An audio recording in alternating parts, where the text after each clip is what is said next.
අයිබෝවන් අද අපි සාකච්ඡා කරන්න යන්නේ කතෝලික ධර්මයේ පිළිබඳ පෙරහුරු ප්‍රශ්න පත්‍රයක්. මේකේ පළවෙනි කොටස සහ දෙවෙනි කොටස තියෙනවා. අපි පළවෙනි කොටසේ බහුවර්ණ ප්‍රශ්න 40 සාකච්ඡා කරමු.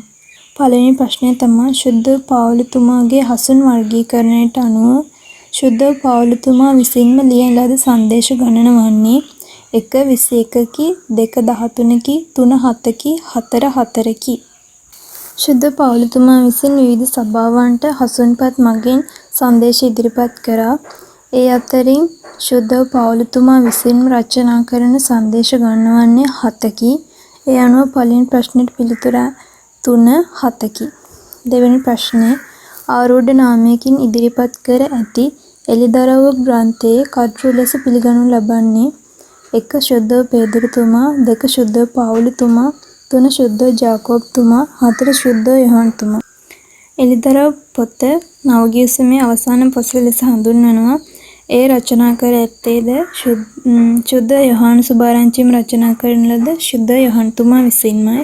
ඒ අනුව දෙවෙනි ප්‍රශ්නෙට පිළිතුර 4. ප්‍රශ්නයේ පීඩාකාරී බලය නියත ලෙස පරාජයට පත් වී ඇදහිලිවන්තයින් උදෙසා සෞභාග්‍යවත් පාලනයක් උදාවන බව දක්වන එළිදරව්ව සාහිත්‍ය ලක්ෂණය වන්නේ 1 ද්විත්වවාදය 2 යුගාන්තවාදය 3 සංකේත භාවිතය 4 ආරූඪ කර්තෘත්වය.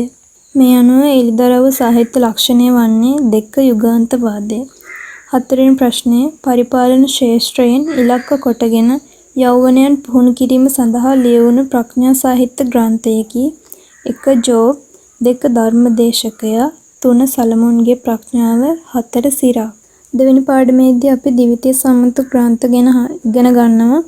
එහිදී ප්‍රඥා සාහිත්‍ය පොත් පිළිබඳව ඉගෙන ගන්න ලබනවා. ඒ අතරින් පරිපාලන ශාස්ත්‍රයන් ඉලක්ක කොටගෙන යෞවනයන් පුහුණු කිරීම සඳහා ලියවුණු ප්‍රඥා සාහිත්‍ය ග්‍රන්ථයක් ලෙස සලමොන්ගේ ප්‍රඥාව හඳුන්වන්න පුළුවන්. ඒ අනුව 4 වෙනි ප්‍රශ්නෙට පිළිතුර අංක 3 සලමොන්ගේ ප්‍රඥාව. 5 වෙනි ප්‍රශ්නේ ඒ පියාණනි ඔවුන්ට කමාවුව මැනව. ඔවුන් කරන දේ ඔවුන් නොදනිති. පියාණනි මේ දුක් පාත්‍රය මාගෙන් ඉවත් කළ මැනව. එහෙත් එය මාගේ කැමැත්ත නොව ඔබගේ කැමැත්ත වේවා. ඇත්තෙන්ම මම ඔබට කියමි. ඔබ මා සමග අදම පාරාදීසයෙහි සිටින්නේය. පියාණනි ඔබගේ හස්තයට මාගේ ආත්මය බාර දෙමි. මනුෂ්‍ය පුත්‍රයාණන් බල පරාක්‍රමයාණන්ගේ දකුණු දිටිනවත් අහසේ වලාකුළු පිරිවරා සිටිනවත් ඔබ හැම දකිනු ඇත. මෙම ප්‍රකාශ අතරින් ජේසුස් වහන්සේ කුරිසේ ගසේ සිටියදී ප්‍රකාශ කළ වාක්‍ය පමණක් ඇතුළත් වර්ණය වන්නේ 1 BCD 2 BCE 3 ACD 4 ADE. මේකේ නිවැරදි පිළිතුර වන්නේ 3 ACD. ඒ කියන්නේ පියාණනි ඔවුන්ට කමාව මැනව. ඔවුන් කරන දේ ඔවුන් නොදනිති. මේ ප්‍රකාශය කරන්නේ ජේසුස් වහන්සේට අපහාස කරන්නට හා හේවායන්ට පිළිතුරු වශයෙන් ජේසුස් වහන්සේ පියාණන් වහන්සේගෙන් ඉල්ලන යාඥාවදී තමයි මේක කියන්නේ. ප්‍රකාශය ඒක කියන්නේ ජේසුස් වහන්සේ දෙපැත්තේ ඇනගැසුව පුද්ගලයන් දෙදෙනාගෙන් එක්කෙනෙක් ජේසුස් වහන්සේ ගැන යහපත් දේ කතා කරන විට ඔහුට පිළිතුරු වශයෙන් තමයි කුරුස ගසේ සිටියදී ජේසුස් වහන්සේ විසින් මේ ප්‍රකාශය කරන්නේ. ප්‍රකාශය පියාණනි ඔබගේ හස්තයට මාගේ ආත්මය බාර දෙමි. මේ ප්‍රකාශය කරන්නේ ජේසුස් වහන්සේගේ ආත්මය අවසාන මොහොතේදී පියාණන් වහන්සේට බාර දෙන විට මේ ප්‍රකාශය ජේසුස් වහන්සේ විසින් කළා. ඒ අනුව 5 වෙනි ප්‍රශ්නෙට පිළිතුර වන්නේ 3 AC සහ දින ශුද්ධාත්මයන් වහන්සේගෙන් පූර්ණ වූ පේදුරුතුමා තමා ප්‍රථම දේශනය පවත්වන ලද්දේ 1 පිලිපි කයිසාරියේදී 2 නාසරෙත් ධර්මශාලාවේදී 3 සේනාකුල ශාලාවේදී 4 ජෙරුසලම් චතුරස්‍රයේදී. පේදුරුතුමා පළමුව ශුද්ධාත්ම බෞතිස්මය ලැබූ පසු පළවෙනියටම ඔහුගේ දේශනය පවත්වන ලැබුවේ ජෙරුසලම් චතුරස්‍රයේදී. ඒ අනුව 6 වෙනි ප්‍රශ්නෙට පිළිතුර 4 ජෙරුසලම් චතුරස්‍රයේදී. 7 වෙනි ප්‍රශ්නය ශුද්ධ පාවුලතුමාගේ දෙවන ධර්මදූත ගමනට සහභාගී වූ සගයෙකු වන්නේ 1 බර්නබස්තුමා 2 ජොහාන් මාර්ක්තුමා 3 තිමෝතියස්තුමා 4 ඔනෝසිමස්තුමා. ශුද්ධ පාවුලතුමා විසින් ධර්මදූත චාරිකා 3ක් කරනවා. එහිදී දෙවන ධර්මදූත චාරිකාවට එකතු වෙන්නේ මෙතනින් තිමෝතියස්තුමා. ඒ අනුව 7 වෙනි ප්‍රශ්නෙට පිළිතුර 3 තිමෝතියස්තුමා. අටවෙනි ප්‍රශ්නය ශුද්ධ ස්වභාව තම විශ්වීය බව හෙවත් කතෝලිකත්වය ව්‍යාප්ත කිරීම කරනුයේ 1 ධර්ම දානය තුළින් 2 දේව මැවිල්ල තුළින් 3 පව්කමාව තුළින් 4 ප්‍රේමයේ පනත තුළින් 11 වෙනි පාඩමේදී අපි දේවරාජ පිළිබඳ ඉගෙන ගන්නවා. එහිදී කියන ශුද්ධ ස්වභාව විශ්වීයත්වය ව්‍යාප්ත කිරීම සඳහා අනුගමනය කරන ක්‍රම. එහිදී ප්‍රධාන වශයෙන්ම ධර්ම දානය අනුගමනය කරන ක්‍රමයක් ලෙස හඳුනා ගන්න පුළුවන්. ඒ අනුව 8 වෙනි ප්‍රශ්නෙට පිළිතුර 1 ධර්ම දානය තුළින්. 9 වෙනි ප්‍රශ්නයෙන් යම් පමණවර ඔබ මෙයින් පානය කරන්නහුද එපමණ වර මා සිහි කිරීම පිණිස මේ කරන්න. මෙලෙස දිව්‍ය සප්‍රසාද වහන්සේ ගිවිසුමක් බව දක්වන ග්‍රන්ථය වන්නේ 1 ශුද්ධ යොහාන් 2 ශුද්ධ ලූක් 3 පළවෙනි කොරින්ති 4 කොලොසි.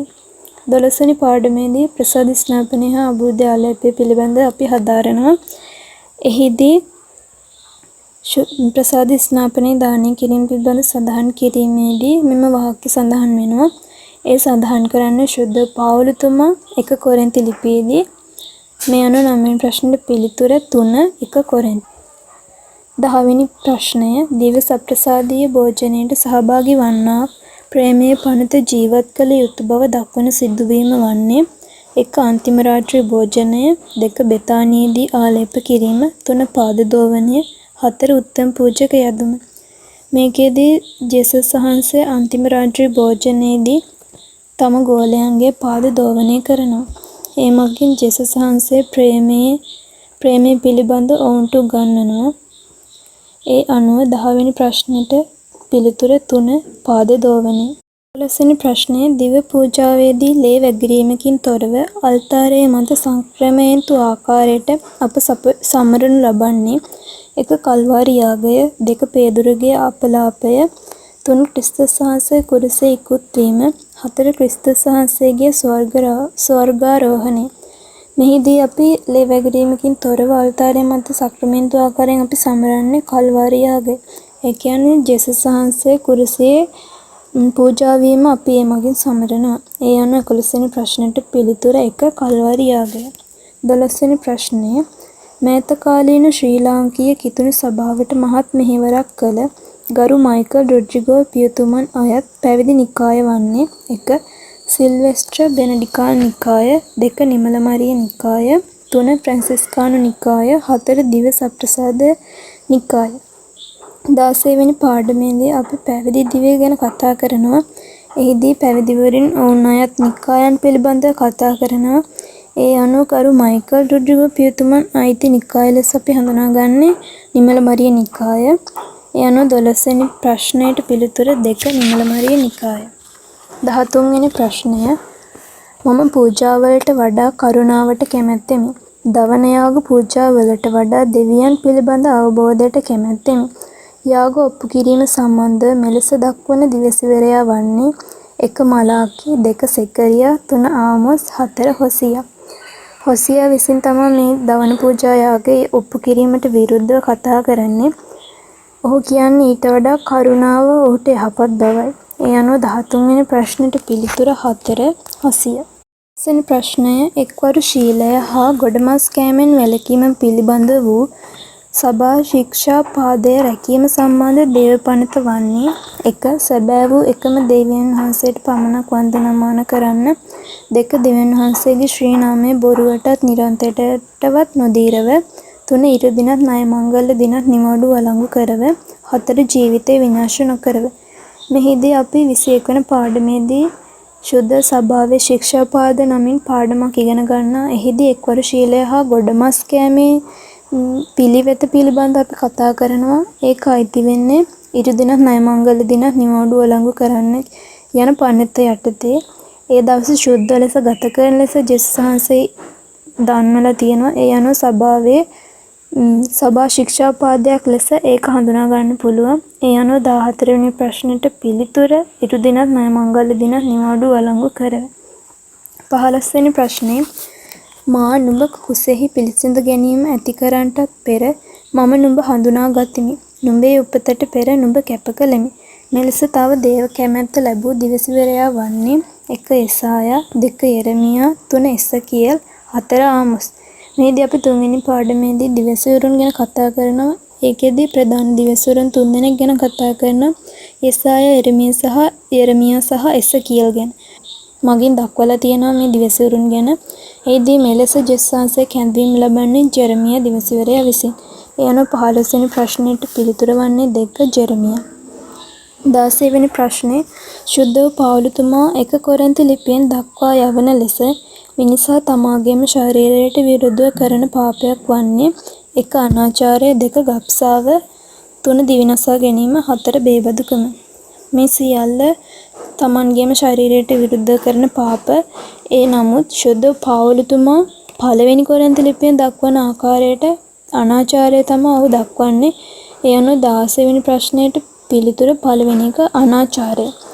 17 වෙනි ප්‍රශ්නේ ඉරුදින කියවනු ලබන සුභාරංචිය සඳහා ශුද්ධ යොහාන් සුභාරංචිය යොදා ගන්නා ජනවන්දනා වර්ෂයේ කාල පරිච්ඡේද 2 වන්නේ 1 ආගමන සමය, නත්තල් සමය, 2 නත්තල් සමය හා සාමාන්‍ය සමය, 3 සාමාන්‍ය හා චතාරික සමය, 4 චතාරික සමය හා පාස්කු සමය.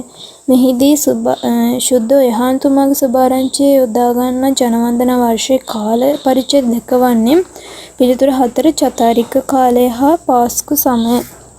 18 වෙනි ප්‍රශ්නය නත්තල් සමය තුල දෙසැම්බර් 25න් පසුව එන ඉරු දින දී අප සමරනු ලබන්නේ මංගල්‍යයක් වන්නේ 1 පාරිශුද්ධ දේවමාතා මංගල්‍ය, 2 දිව්‍ය බිලිඳානන් රජුන්ට ප්‍රත්‍යක්ෂ වීමේ මංගල්‍ය, 3 නිදොස් බිලිඳුන්ගේ මංගල්‍ය, 4 ශුද්ධ වූ පවුලේ මංගල්‍ය. මෙහිදී නත්තල් සමයේ දෙසැම්බර් 25න් පසුව එන ඉරු දිනදී අප සමරන්නේ ශුද්ධ වූ පවුලේ මංගල්‍ය. ඒ අනුව 18 වෙනි ප්‍රශ්නෙට පිළිතුර අංක 4 ශුද්ධ වූ පවුලේ මංගල්‍ය. 19 වෙනි ප්‍රශ්නය ශුද්ධාත්ම මංගල්‍ය ගොප් ඉරු දින හෝ මහ සිකුරාදා දිනයන්හිදී භාවිතා කරනු ලබන ජනවන්දනා වර්ණය වන්නේ 1 සුදු, 2 රතු, 3 කොළ, 4 දම්. සාමාන්‍යයෙන් ශුද්ධ වූ මංගල්‍ය සහ ගොප් ඉරු දින මංගල්‍යයේදීත් මහ සිකුරාදා දිනයන්හිදී සාමාන්‍ය භාවිතා ජනවන්දනා වර්ණයක් ලෙස භාවිතා වන්නේ රතු වර්ණය. ඒ අනුව 19 වෙනි ප්‍රශ්නෙට පිළිතුර අංක 2 රතු වර්ණය. 20 වෙනි ප්‍රශ්නය කිතුණු ජනවන්දනා ඉගැන්වීම් වලට අනුව දිව්‍ය පූජාව ආරම්භ වන්නේ හැඳින්වීමෙනි, පූජාසනය සිපාවාර කිරීමෙනි, ඇතුල්වීමේ ගීතිකාවෙනි, සුවඳ දුම් ඇල්ලීමෙනි. මෙහිදී කිතුණු ජනවන්දනා ඉගැන්වීම් වලට අනුව සාමාන්‍යයෙන් දිව්‍ය පූජාව ආරම්භ වන්නේ ඇතුල්වීමේ ගීතිකාවකින්. ඒ අනුව 20 වෙනි ප්‍රශ්නෙට පිළිතුර 3 ඇතුල්වීමේ ගීතිකාවෙන්. 21 වෙනි ප්‍රශ්නය ඊශ්‍රායල් ජනතාවගේ දේව අත්දැකීම් වලින් පිරුණු කාන්තාරයේ දුෂ්කර ගමන පිළිබඳව ලියවී ඇති පංච පුස්තකයේ ග්‍රන්ථය වන්නේ 1 උත්පත්ති, 2 නික්ම යාම, 3 ලෙවී ව්‍යවස්ථාව, 4 ගණන් කතාව. පළවෙනි පාඩමේදී අපි පංච පුස්තක ගැන ඉගෙන ගන්නවා. එහිදී පුස්තක 4ක් ගැන අපි ඉගෙන ගන්නවා. උත්පත්ති, නික්ම යාම, ලෙවී ව්‍යවස්ථාව, ගණන් කතාව හා ද්විතීය කතාව ගැන. මෙහිදී පංච පුස්තකයේ ඊශ්‍රායල් ජනතාව දේව අත්දැකීම් වලින් පිරුණු දේ දුෂ්කර කාන්තාර ගමන පිළිබඳව දක්වන්නේ ගණන් කතාව මගින්. ඒ අනුව 21 වෙනි ප්‍රශ්නෙට පිළිතුර 4 ගණන් කතාව. 22 ප්‍රොටෙස්ටන්ත වරුන්ට අනුව පුරාණ ගිවිසුමේ සම්මත ග්‍රන්ථ ගණන වන්නේ 1 27කි, 2 39කි, 3 46කි, 4 66කි. අපි ද්විතීය සම්මත ග්‍රන්ථ ඉගෙන ගන්නවා. ඒ වගේම ශුද්ධ බයිබලයේ කොටස් වෙන් කරලා අපි හඳුන ගන්නවා. ඒ අනුව හේබ්‍ර බයිබලය, කතෝලික බයිබලය හා ක්‍රිස්තියානි බයිබලය හඳුන්වනවා. මෙහිදී ප්‍රොටෙස්ටන්තවරුන් කියන්නේ ක්‍රිස්තියානිවරුන්. ඔවුන් පැරණි ගිවිසුමේ පොත් 39ක් ලෙස ඔවුන් හඳුන්වනවා. ඒ අනුව 22 වෙනි ප්‍රශ්නෙට පිළිතුර අංක 2 පොත් 39. 23 වෙනි ප්‍රශ්නය දේශක දිවසවරුන් නමින් පුරාණ ගිවිසුමේ ග්‍රන්ථ නොමැති අතර ඔවුන්ගේ වචන හා ක්‍රියා සඳහන් ග්‍රන්ථයකි. 1 වීරාවලිය, 2 වංශාවලිය, 3 රාජාවලිය, 4 ගීතාවලිය. 3 වෙනි පාඩමේදී අපි දිවසවරුන් ගැන ඉගෙන ගන්නවා. මෙහිදී දේශක දිවසවරුන් කියන්නේ ඔවුන්ටම වෙන්වෙච්ච පොත් බයිබලේ නෑ. නමුත් ඔවුන්ගේ ක්‍රියා සහ ඔවුන්ගේ වචන පිළිබඳව වෙනත් පොත් මගින් දක්වලා තියෙනවා. ඒ අනුව ඔවුන්ගේ ක්‍රියාවන් හා ඔවුන්ගේ වචන සඳහන් ග්‍රන්ථයක් ලෙස රාජාවලිය හඳුන්වන්න පුළුවන්. ඒ අනුව 23 වෙනි ප්‍රශ්නෙට පිළිතුර 3 රාජාවලිය. 24 වෙනි ප්‍රශ්නේ කැඳවීමට පෙර අයකැමියෙකු වූ මත්තෙව් අපොස්තලවරයාගේ පියාගේ නාමය වනුයේ 1 සෙබදි 2 අල්පෙවුස් 3 තද්දේවුස් 4 බල්තෝලමෙවුස්. ඉතින් අපි 10 වෙනි පාඩමේදී ජේසුස් වහන්සේගේ දූත මෙහෙවර ගැන ඉගෙන ගන්නවා. එහිදී ජේසුස් වහන්සේගේ ගෝලයන් ජේසුස් වහන්සේට අනුවගේ අපොස්තලවරුන් පිළිබඳ කතා කරනවා. මෙහිදී මත්තෙව් අපොස්තලවරයාගේ පිළිබඳ කතා කිරීමේදී ඔහුගේ පියා ලෙස හඳුන්වා ගන්න පුළුවන් අල්පෙවුස් තුමා. ඒ අනුව 24 වෙනි ප්‍රශ්නෙට පිළිතුර 2 අල්පෙවුස් තුමා. 25 වෙනි ප්‍රශ්නය ඒ ප්‍රකාශය උත්පත්ති පොතේ 1 සිට 11 දක්වා ප්‍රාග් ඉතිහාසය ලෙස හැඳින්වේ. B. ප්‍රාග් ඉතිහාසය ඉදිරිපත් කරන බයිබල් කතුවරයාගේ අරමුණ විශ්වය හා මිනිසා අතර ඇති වූ ආකාරය ඉගැන්වීමයි. C. ප්‍රාග් ඉතිහාසයෙන් උගත හැක්කේ ඓතිහාසික විද්‍යාත්මක හා දේව ධාර්මික කරුණුය. D. ප්‍රාග් ඉතිහාසයේ මැවීම පිළිබඳ කතා පුවත් දෙකක් අඩංගු වේ. E. ප්‍රාග් ඉතිහාසයේ ලෝකය මැවීමට අනුව මිනිසා අන් මැවිලි වලට වඩා උසස්ය. ඉහත ප්‍රකාශ අතරින් නිවැරදි කරුණ පමණක් ඇතුළත් වරණය වන්නේ 1. A, B සහ D 2. B, C සහ D 3. A, D සහ E 4. C, D සහ E. පස්වෙනි පාඩමේදී මැවීම ගැන කතා කරනවා. එහිදී උත්පත්ති පොතේ කොටස් දෙකක් ගැන අපි කතා කරනවා. ඒ වගේම ඒ කොටස් සම්ප්‍රදායන්ට අනුගත බව අපි කතා කරනවා. මේ කරුණු ගැන කතා කරද්දී නිවැරදි පිළිතුර වෙන්නේ පිළිතුරු අංක 3 A, D සහ E. ඒ කියන්නේ උත්පත්ති පොතේ 1 සිට 11 දක්වා ප්‍රාග් ඉතිහාසය ලෙස හැඳින්වෙනවා. D ප්‍රකාශය ප්‍රාග් ඉතිහාසයේ මැවීම පිළිබඳ කතා පුවත් දෙකක් අඩංගු වෙනවා. E ප්‍රකාශය ප්‍රාග් ඉතිහාසයේ ලෝකය මැවීමට අනුව මිනිසා අන් මැවිලි වලට වඩා උසස්ය. 26 වෙනි ප්‍රශ්නය මෙලොව පාපය වඩාත් වර්ධනය වීම හේතුවෙන් මැවිල්ල අලුත් කිරීමට සිතූ දෙවියන් වහන්සේ තම මැවිල්ලේ ආරම්භකයා ලෙස තෝරා ගන්නා ලද්දේ 1 ආදම් 2 ආබ්‍රහම් 3 නෝවා 4 ජාකොබ්.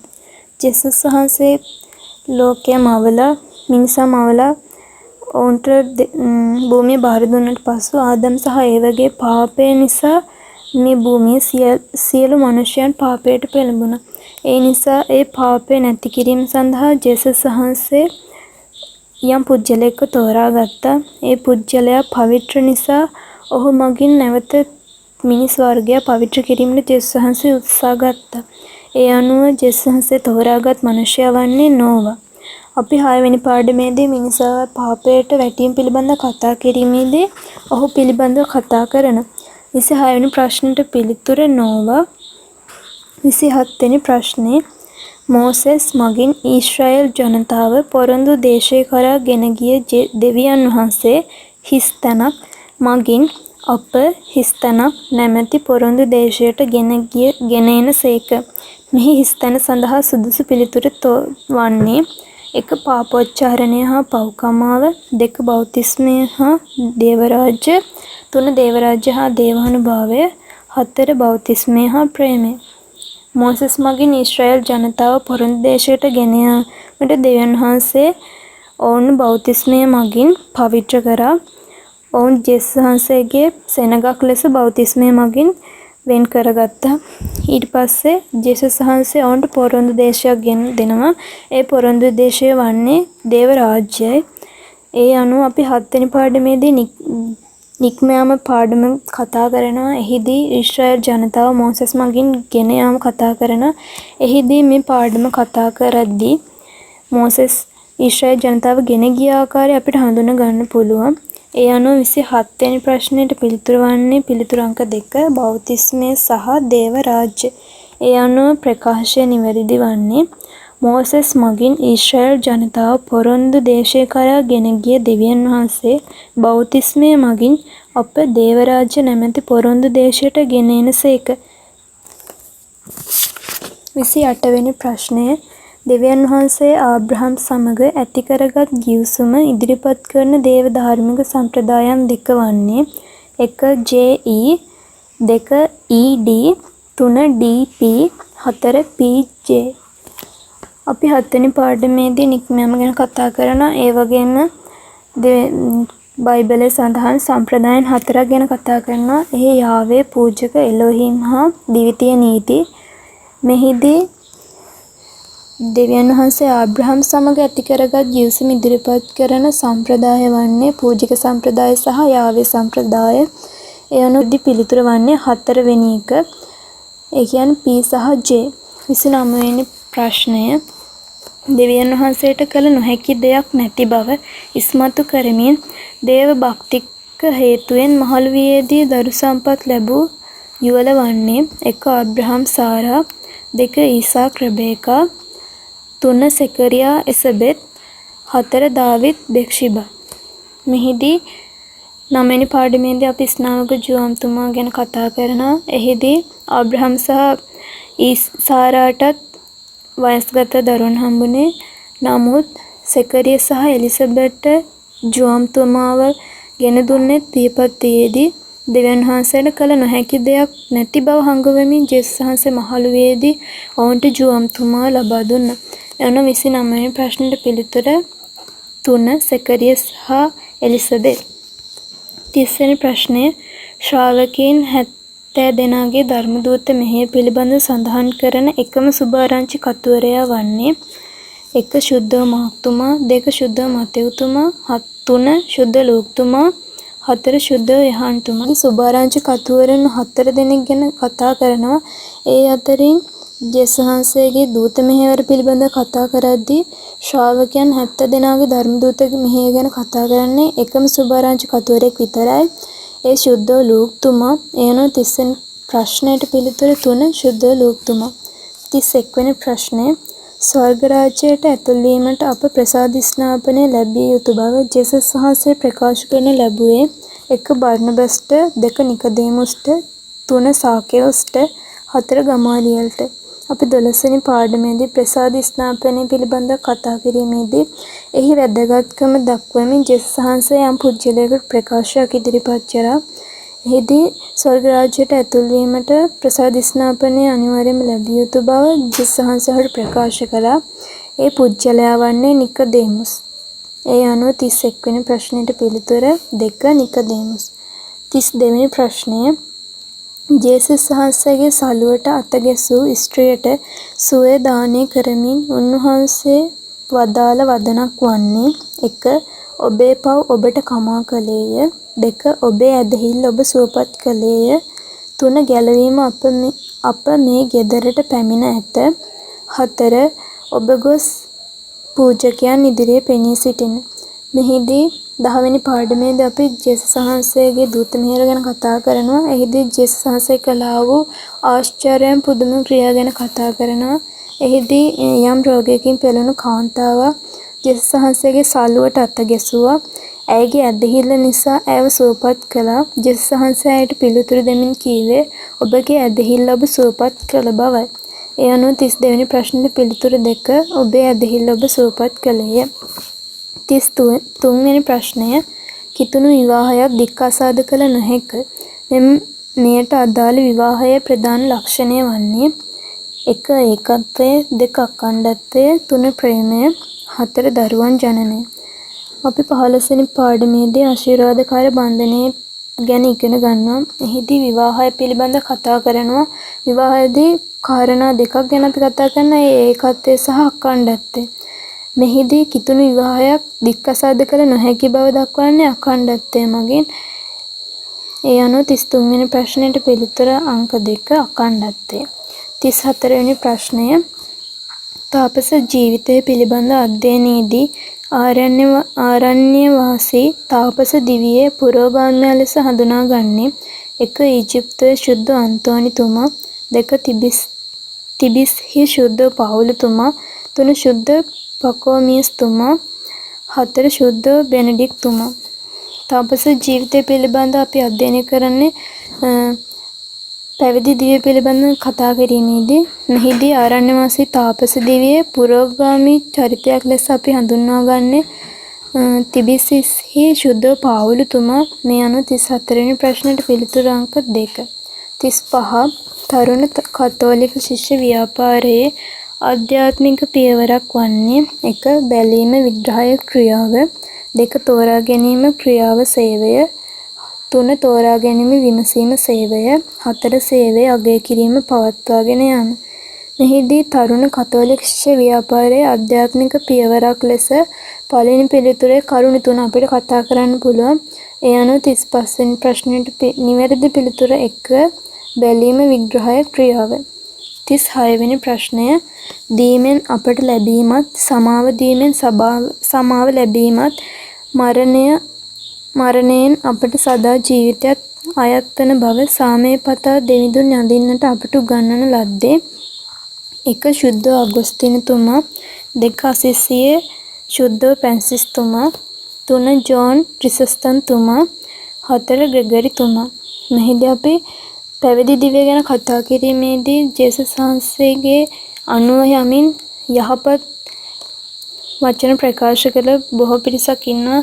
ඒ අතරින් සමාව පිළිබඳ බොහෝ ලෙස කතා කර සමාව දීම පිළිබඳ කතා කරපු පූජකවරයෙක් ලෙස පැවිදි කෙනෙක් ලෙස අපිට අසිසියේ ශුද්ධ ප්‍රැන්සිස්තුමා හඳුනා ගන්න පුළුවන්. යනු 36 වෙනි ප්‍රශ්නෙට පිළිතුරු අංක 2 අසිසියේ ශුද්ධ ප්‍රැන්සිස්තුමා. 37 වෙනි ප්‍රශ්නය ශුද්ධ සභා ශික්ෂා පාදයක් වන එක්වර ශීල රැකීමේ ප්‍රධාන පරමාර්ථය වන්නේ 1. කුසගින්න දරා ගැනීමට හුරු කරවීම 2. කුසගින්නයන්ට දන් දීමට හුරු කරවීම 3. සභා ඉගැන්වීම් වලට ගරු කිරීම 4. ලෞකික දේ අපට අනවශ්‍ය බව පසක් කර ගැනීම. 21 වෙනි පාඩමේදී ශුද්ධ සභා ශික්ෂා පාදය මගින් අපි ඉගෙන ගන්න ලබනවා එක්වර ශීලය රැකීමේ පරමාර්ථය. මේ අනුව වඩාත් උචිත පිළිතුර වන්නේ කුසගින්නයට දන් දීම හුරු කිරීම. එක්වර ශීල රැකීම මගින් කිතුනන් අපේක්ෂා කරන්නේ කුසගින්නයට දන් දීම හුරු කිරීම. යනුව 37 වෙනි ප්‍රශ්නයට පිළිතුර අංක 2 කුසගින්නයට දන් දීම හුරු කිරීම. 38 වෙනි ප්‍රශ්නය ස්වාමිවාක් ආරාධනාව ඇසුරින් සැකසුණු ත්‍රිඑක සුරු ජේසුනි ගීතිකාව රචනා කරන ලද්දේ 1. ජොසේවස් පියතුමා 2. භාග්‍යවත් ජාකෝමේ ගොන්සාල්වෙස් පියතුමා 3. මයිකල් රොඩ්රිගෝ පියතුමා 4. මනිසලින් ජයකොඩි පියතුමා. 22 වෙනි පාඩමේදී අපි ස්වාමිවාක් ආරාධනාව පිළිබඳ ඉගෙන ගන්නවා. එහිදී ත්‍රිඑක සුරු ජේසුනි ගීතිකාව පිළිබඳව හදාරනු ලබනවා. ඒ රචනා කරන ලද්දේ භාග්‍යවත් ජාකෝමේ ගොන්සාල්වෙස් පියතුමා විසින්. ඒ අනුව 28 වෙනි ප්‍රශ්නට නිවැරදි පිළිතුරු අංක 2 භාග්‍යවත් ජාකෝමේ ගොන්සාල්වෙස් පියතුමා. 39 වෙනි ප්‍රශ්නය ක්‍රිස්තු වර්ෂ 1858 පෙබරවාරි මාස ප්‍රංශයේ ලූර්දු නුවරදී දේව මාතාවන් දර්ශනය වීමේ වරප්‍රසාදය ලද්දේ 1. ප්‍රැන්සිස්කෝ 2. ජසින්තා 3. ලුසි 4. බර්නදෙත්. ක්‍රිස්තු වර්ෂ 1858 දී පෙබරවාරි මාසයේ ප්‍රංශයේ ලූර්දු නුවරදී දේව මාතාවන් දර්ශනය වෙලා තියෙන්නේ බර්නදෙත් හට. ඒ 23 වෙනි පාඩමේදී අපි මරිය බැතිය පාඩමේ හඳුනා ගන්න පුළුවන් මරියතුමේ දර්ශනය වෙච්ච විවිධ අවස්ථාවන්. ඒ අනුව 39 වෙනි පාඩමට නිවැරදි පිළිතුර 4 බර්නදෙත්. 40 වෙනි ප්‍රශ්නය උදායාම යදුම සඳහා භාවිතා වන ප්‍රශංසා ගීතය වන්නේ 1. සෙකරිස්තුමාගේ ප්‍රශංසා ගීතය 2. සිමියන්තුමාගේ ප්‍රශංසා ගීතය 3. මරියතුමගේ උදාන ගීතය 4. දේවදූතයන්ගේ ප්‍රශංසා ගීතය. 24 වෙනි පාඩමේදී අපි උදාන යදුම් ගැන ඉගෙන ගන්නවා. එහිදී උදායාම යදුම් පිළිබඳ හදාරනු ලබනවා. මෙහිදී අඩංගු වන ප්‍රශංසා ගීතයක් ලෙස අපි හඳුනා ගන්න සෙකරිස්තුමාගේ ප්‍රශංසා ගීතය. ඒ අනුව 40 වෙනි ප්‍රශ්නයට පිළිතුරු අංක 1 සෙකරිස්තුමාගේ ප්‍රශංසා ගීතය.